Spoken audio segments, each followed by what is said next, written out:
निशमय्यतवातयानवार्तां वृषमार्ताः पशुपालबालिकास्ताः किमिदं कथं विधीमाः समवेताः परिदेवतान्यकुर्वन्ने करुणानिधिरेष नन्दसूनुः कथमस्मान् विसृजेदनन्यनाथाः बत नः किमु दैवमेवमासीत् इति तास्त्वद्गतमानसा विलेपुः चरमप्रहरे प्रतिष्ठमानः सह पित्रा निजमित्रमण्डलैश्च परितापभरं नितम्बिनीनां शमयिष्यन् यमुचः सखायमेकम् अचिरादुपयामि सन्निधिं वो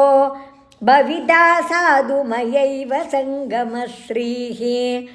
अमृताम्बुनिधौ निमज्जयिष्ये द्रुतमित्याश्वसिता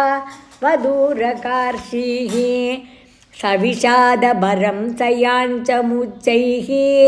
अतिदूरं वनिताभिरीक्ष्यमाणः मृदु तद्दिशि पातयन्नपाङ्गान् सबलो क्रूररतेन निर्गतो भूः अनसा बहुलेन वल्लभानां मनसा चानुगतोत वल्लभानां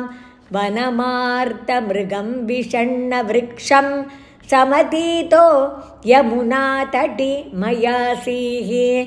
नियमाय निमज्जवारिणि त्वामभिवीक्ष्यादरतेऽपि गान्धिनेयः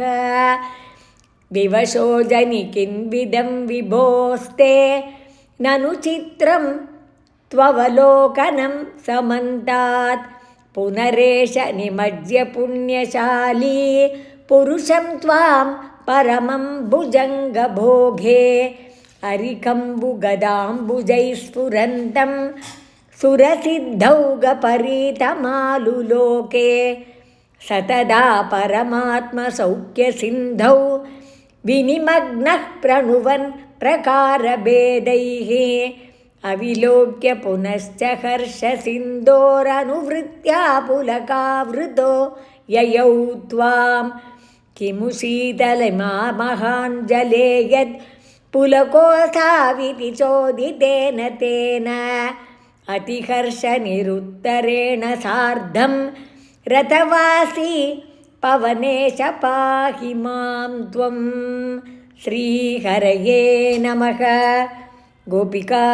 जीवनस्मरणं गोविन्द गोविन्द आनन्दचिन्मयने शरणं श्रीचोट्टानिकर भगवती अम्मये शरणं नारायण अखिलगुरोर्भगवन् नमस्ते।